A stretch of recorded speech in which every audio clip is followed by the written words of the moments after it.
So Stormgate update 0.5.0, bunch of patch notes. They pretty much reworked a bunch of stuff.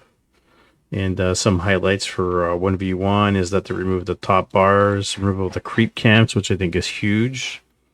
I thought it was an interesting dynamic that the game was kind of like infusing different elements of like Warcraft 3 and StarCraft and trying to make creep camps viable in this situation. But I think a lot of the guys and just like the synergy of the game, it just didn't work.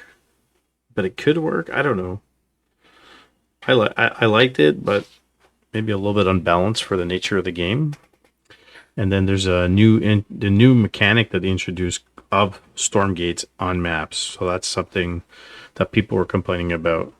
So here we go. Top bar removal. Top bars have always been a unique place in Stormgate, and felt that it occupied too much of the UI space of the game, and for the impact of it, for the visual aspect of it. So they took it out, and this especially was an issue they thought for new players. And so they relocated some of the top bar abilities. So I haven't seen it yet, but we'll take a look, I guess. Creep camp removal. So they got rid of the creep camps, and it was, I guess, polarizing. People who are not used to it and played this type of RTS like StarCraft 2 and that kind of stuff didn't like it. I think Warcraft 3 people are more like okay with it. And I guess they said it was repetitive in nature, and I don't think I agree with that. Maybe the respawning of the creep camps was a bit repetitive, and it encouraged players to disengage from direct conflict. I don't know about that, but it did kind of force you to go out on the map and try to get creep camps and stuff like that. So they got rid of that. The one thing that's really interesting is they introduced Stormgates. So enter Stormgates, dynamic map objectives designed to inject tension, decision making, and impactful rewards into every match. Stormgate appear at various points during the game, offering players the opportunity to contest them for powerful semi-random rewards that could turn the tide of the battle.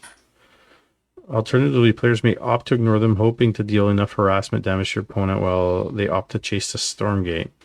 The choose one of three systems we've implemented for Stormgate rewards draws inspiration from modern games across the genres, and we believe it's a natural fit for RTS. Probably excited to see how players adapt to the new system. All right, well, we'll see what that is. Beyond refining the Stormgate system, we'll be turning our attention to the Celestial faction. I think for the most part, the Celestial faction is needs to be reworked, right? In my opinion. So, like the HOTS map mechanics with RNG, I think so, yeah. So here we go. General. All top bars are gone in the versus games. Top abilities have been moved to respective factions in different spots. But the following abilities have been removed: Nightfall Infestation and Evolution Catalyst.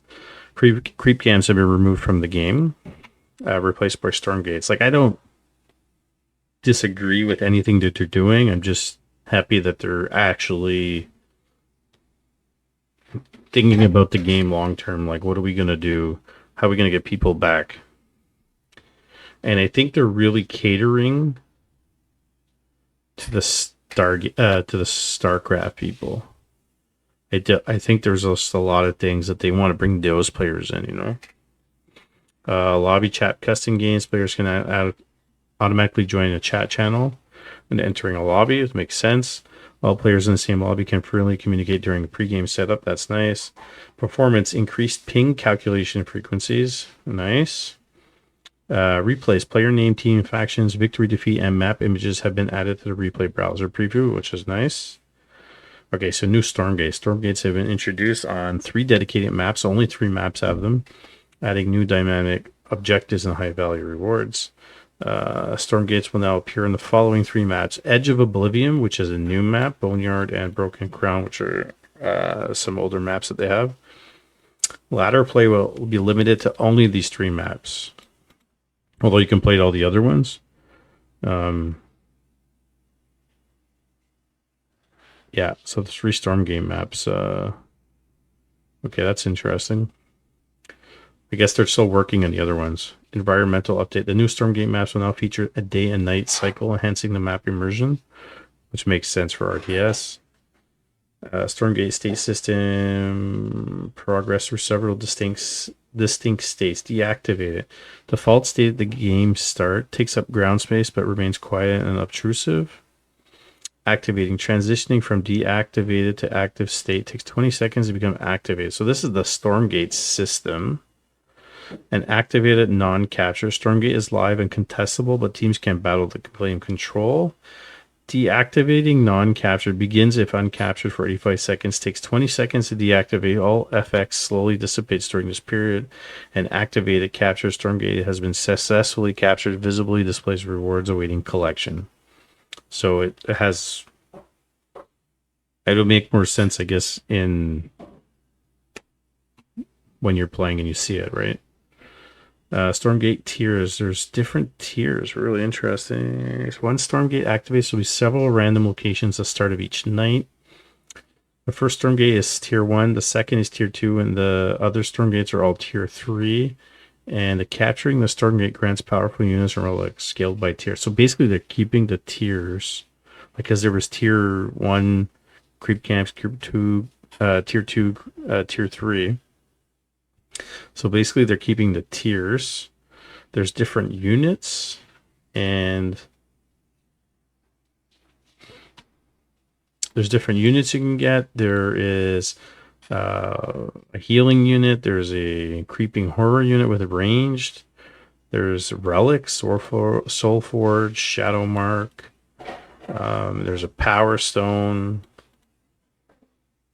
So these are the rewards. Tier 2 rewards is another type of unit. Cosmic Drifter is another type of unit. 4 units Sky Hunter. 5 units Avoid Prowler. 3 units Unstable Necrolusk. Slow creatures without a normal attack. So basically, no matter what, you're getting types of units or items. Let's see for this one. This one, we're all like Dark Throne. Can create any faction's primary gathering structure within seconds. At no cost, consumes the relic.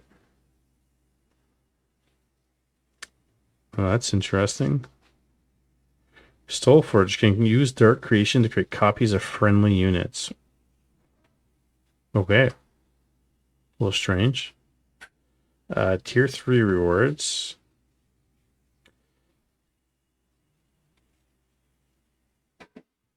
Another unit. 1 unit. Deep 1. Swarm Mother. Then relic Stormcaller, 2 relics, Power Stones. Can use Imbue Avatar and a target-friendly unit to permanently increase its maximum health, attack speed, and energy regeneration. That's interesting. And another one that can create copies of friendly units. I guess people will be battling over Stormgates than creep camps. I guess that, I mean, ultimately it makes sense, right? Here's Stormgate choices. When a player captures a Stormgate, they'll be offered 3 reward choices, randomly chosen from the reward pool for the Stormgate's tier level. And you have 20 seconds to pick. Stormgate comeback. To help balance control over Stormgates and provide to provide comeback opportunities, players who have captured fewer Stormgates than their opponent will gain a damage bonus against Stormgates, as well as a small vision advantage around Stormgates. 50% increased damage against Stormgates for each fewer Stormgates captured versus your opponent. 1 bonus vision radius around the Stormgates is granted or removed for each Stormgate captured difference. I don't think I like that at all. I think if you're going to have Stormgates, then people should fight for them, and that's it. If you get stuff, you get stuff. Yeah, I think that's a little weird. Skirmish mode versus AI, so you can do quick play against AI in different maps. This mode is only 1v1 in terms of 1 versus AI. All right, that's good. That's good for practice. Move line drag, which we saw them post some stuff on X about you can make like a shape with them. Draw a shape to spread out your units. That's cool. I like that. And then they rework some stuff on the campaign. Mystic Campaign's been really just not interesting. Audio, continue to iterate on volume mixing across the entire game. Yeah, there's a lot of audio issues. Some sounds are larger than others. Some don't work. Some bug out. Remove the variation of a fiend on death sound that players found abrasive. Yeah, there's a lot of that. So they added some new art. New art's good. Some balance updates. Here we go. Vanguard. General starting worker count decreased from 10 to 7. So this was coming. There was too many starting workers. Too many. I think they're going to do this for all the races. We'll go through it. Command structure now is 50. Starting energy and 100 as max. New ability. Servo overcharge. Energy cost increased from 25 to 50. Servo overcharge now increases the movement speed of servos by 50%. Shares cooldown with other structures. There's a sensor drone that's new. Energy costs increase from 25 to 50. Unlock it at your command center. New ability promote energy cost increase from 15 to 50. Unlock it at your high command. Okay, this looks good. Rampart reinforce can now target and shield units. If it targets a structure, the structure gains 100 bonus armor, but not when it targets a unit. Reinforce now autocasts on units that have taken damage in the last 3 seconds instead of units that are in combat. Interesting. Sentry posts and variants can now rally its cargo. Hornet anti-ground damage decreased from 7 to 6. There's been a bit of a problem with, I find, with the Hornets. Vanguard just rushing air constantly, but that's more out of necessity against Inferno. So there's definitely a balance issue there in general. Inferno starting worker count decreased from 10 to 7. Players no longer gain animus when units die. It makes sense. Shrine now has 50 starting energy and max of 100. Effigy energy costs increased from 10 to 25. That also makes sense. I think it was too good. Cooldown increased from 0 to 5 seconds. Okay.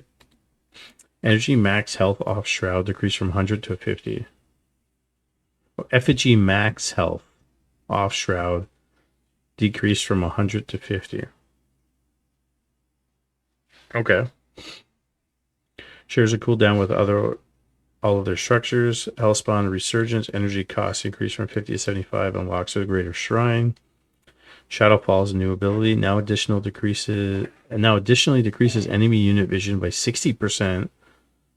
That's cool. I like that. Shroud Stone, you no longer upgrade to Ray Stone.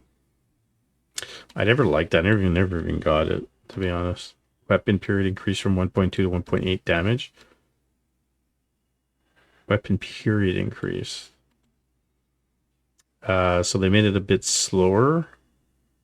Right? Does that make sense? And they increased the damage. I think the damage needed to be increased. What's the point of making towers when they die too early? Raystone was removed, right? That's what they said.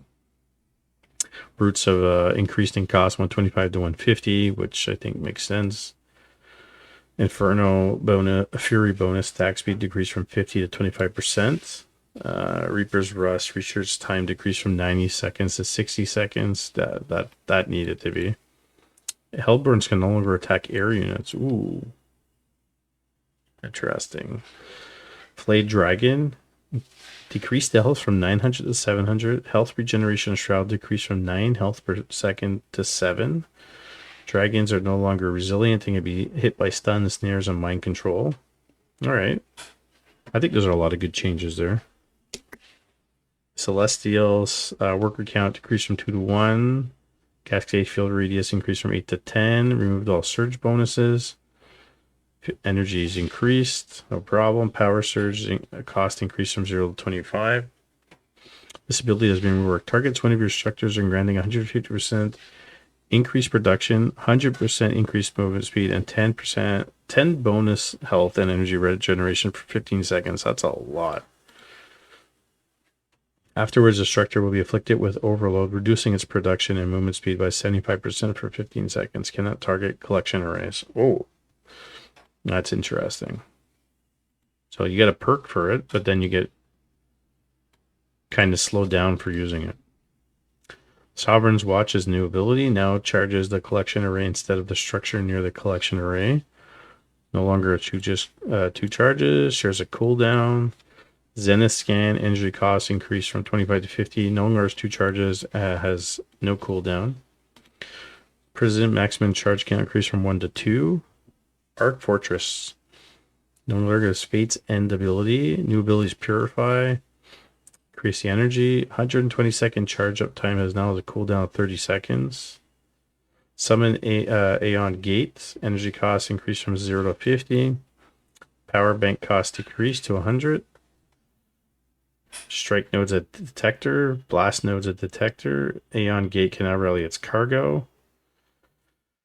Argent no longer has a photocapacitors trader upgrade. Has a starting energy from 30 to 50. Heaven Step is a new ability. Dashes a short distance towards a target location. Researched at the Guardian Nexus. Okay.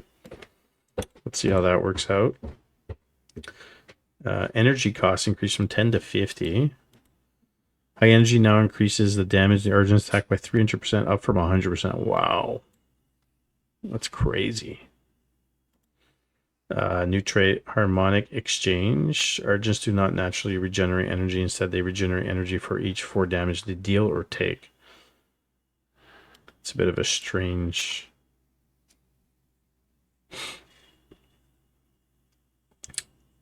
Maybe just for damage they deal instead of take. That's weird. Vector anti-ground damage increased. Sephirin, Condemnation ability now deals bonus damage to Stormgates. Okay. Instead of creeps. Bonuses is 300 to 400%. And then a bunch of bug fixes.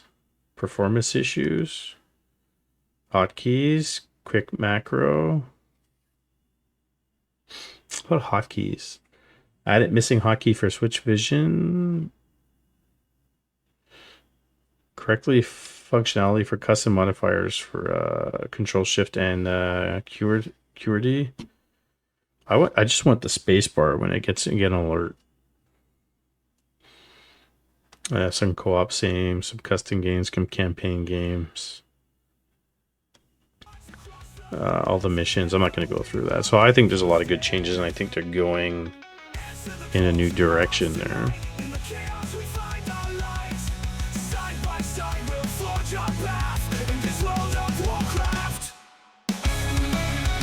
Don't forget to like, subscribe, and follow the channel.